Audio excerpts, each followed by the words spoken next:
Good evening, and well, depending on where you are, it's good morning.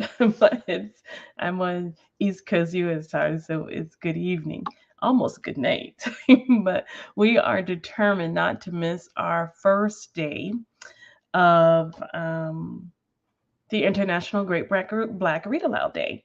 And so we are very excited, and I just had an epiphany that I probably should check a couple of settings here to make sure that I'm good. And it sounds like I'm good. Okay. so we are determined not to miss our first day of the 2023 International Great Black Read Aloud Day.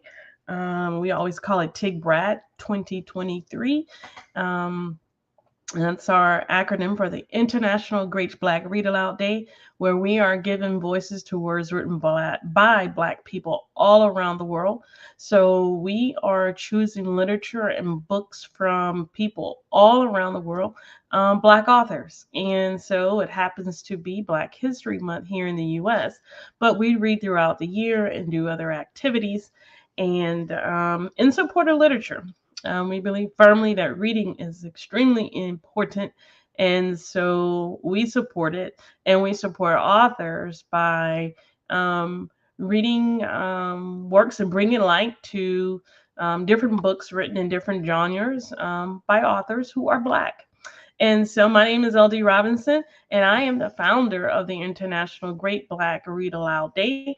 And we are partners with Fresh Book Festival, who joins us every year. And this year is pretty special because Fresh Book Festival is usually held in January. And this year, it is held during our main reading marathon, if you will, which is usually in the month of February. And so, Fresh Book Festival will be taking place later this month. So, we will come live from Fresh Book Festival later this month, which I'm really excited about. And so, we'll talk a little bit more about that later and give you some information on how you can join us at Fresh Book Festival in Daytona Beach, Florida.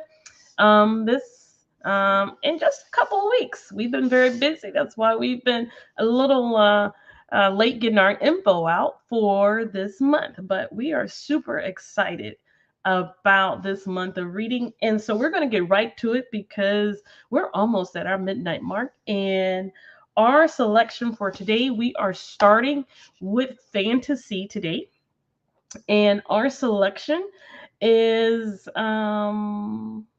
a good one. It's called The City We Became by N.K. Jemisin. There you are. You can see that. And so we will read a brief selection from this. And this is day one. And it's fantasy. And we are reading from The City We Became by N.K. Jemisin, who is um, a multiple award-winning author for her work in fantasy and sci-fi. And so we're going to start reading at Interruption. The Avatar collapses, sagging onto the thick old hardwood of the bridge despite Sao Paulo's efforts to reach to catch him. And amid its triumph, the newborn city of New York shudders. Paolo, crouched beside the unconscious boy who embodies and speaks for and fights for New York, frowns up at the sky as it flickers. First, it is by the hazy midday blue of northeastern skies in June, then something dimmer, redder, evocative of sunset. As he watches, eyes narrowed, the trees of Central Park flicker as well, as does the water and the very air, bright, then shadowed, then bright again, rippling, then nearly still, sudden new rippling, humid with a light breeze, still, but with a hint of acrid smoke. Back to humid. A moment later, the avatar vanishes from Paolo's hands. This is a variation on something he's seen happen before, and for a moment he grows still with fear. But no, the city has not died, thank God. Paolo can feel the presence and aliveness of the entity around him, but that presence is much, much weaker than it should be. Not a stillbirth, but not a sign of health and ease either. There have been postpartum complications. Paolo pulls out his phone and makes an international call. After one ring, the person he's calling picks up. sighing into the phone. Exactly what I was afraid of. Like London, then, says Paulo. Hard to be sure, but yes, so far like London. How many do you think? The greater metropolitan area crosses 3 states. Don't make assumptions, just more as far as you're concerned. Find one, they'll track down their own. A pause. The city is still vulnerable, you realize. That's why I took him away for safekeeping. I know. Paolo gets to his feet because a jogging couple is about to pass. A biker follows them, even though the path is supposed to be pedestrians only. 3 cars pass on the road nearby, even though that particular section of Central Park is supposed to be pedestrians and bikes only. The city continues to despite itself.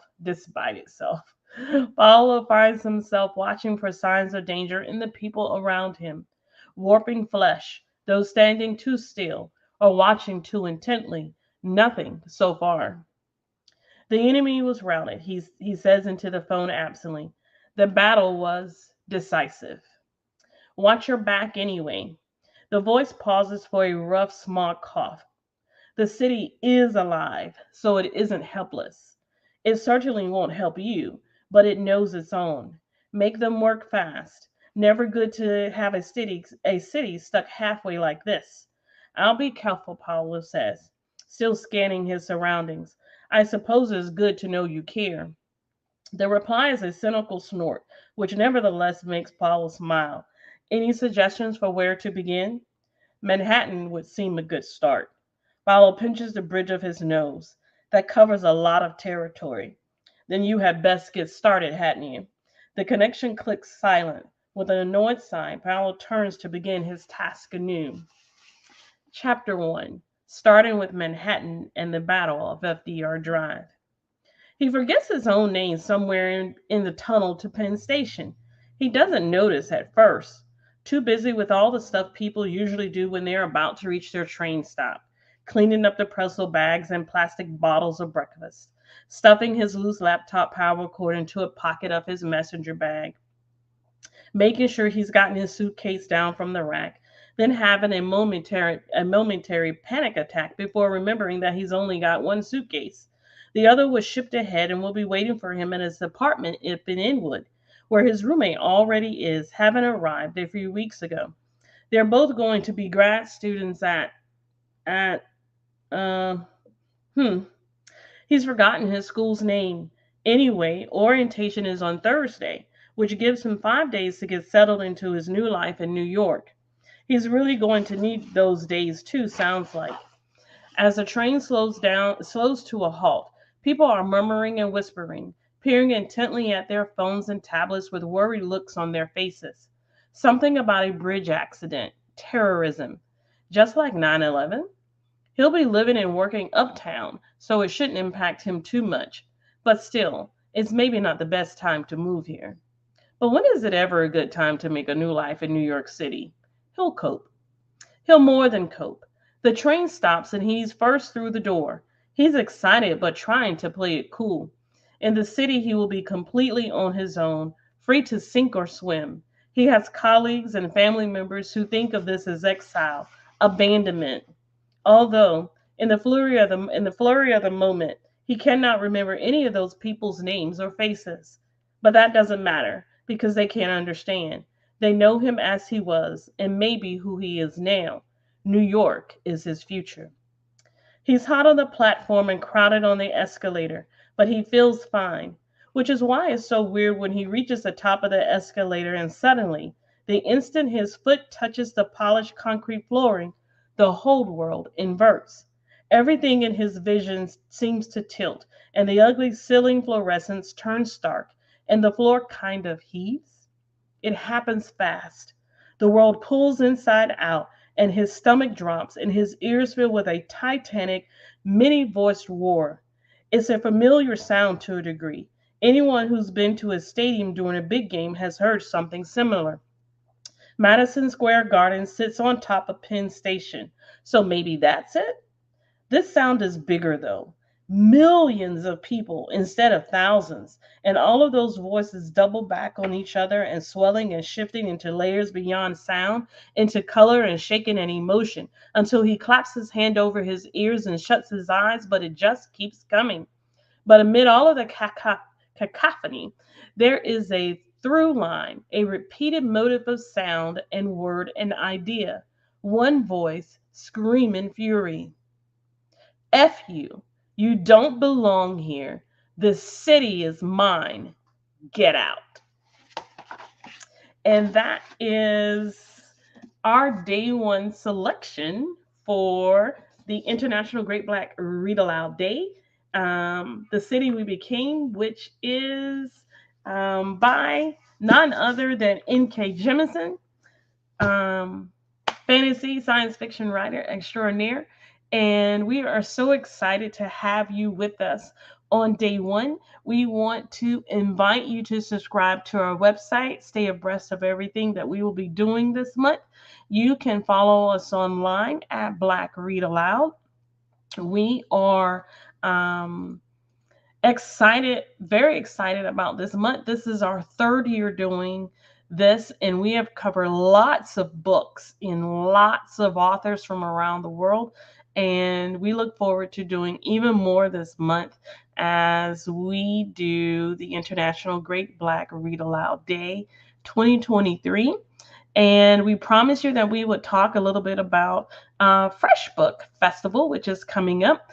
And Fresh Book Festivals is a partner of ours in literature. And you will be able to join us at Fresh Book Festival February 23rd through the 25th later this month in Daytona Beach for what is called a reading revolution. And more than 40 authors of all genres and all genres will join us in Daytona Beach for 3 days of film and books. So day one is the film festival, which will be at Embry-Riddle Aeronautical University, and days 2 and 3 will be at the Julia T. and Charles F. Cherry Cultural and Educational Center in Midtown in Daytona Beach. And so we are very excited and hope you will join us. You can get your tickets at freshbookfestivals.net and come and enjoy some great authors and great literature and film and all things dealing with literature. And so we want to remind you that today is day one and it's fantasy, and our selection was The City We Became by N.K. Jemisin. And so we will certainly see you tomorrow for day two of the International Great Black Read Aloud Day. And tomorrow, day two is well, I know what tomorrow is, so I'm going to go over here real quick. And day two, tomorrow is Purpose and Passion. And so we will see you with a selection tomorrow on Purpose and Passion for the International Great Black Read Aloud Day. My name is LD Robinson, and I am so glad that you have joined us.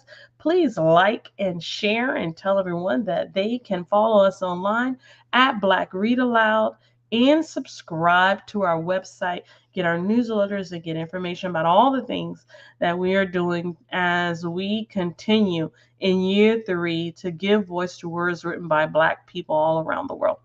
We love you, and we will see you tomorrow, definitely a bit earlier, on the International Great Black Read Aloud Day 2023. See you tomorrow. Bye bye.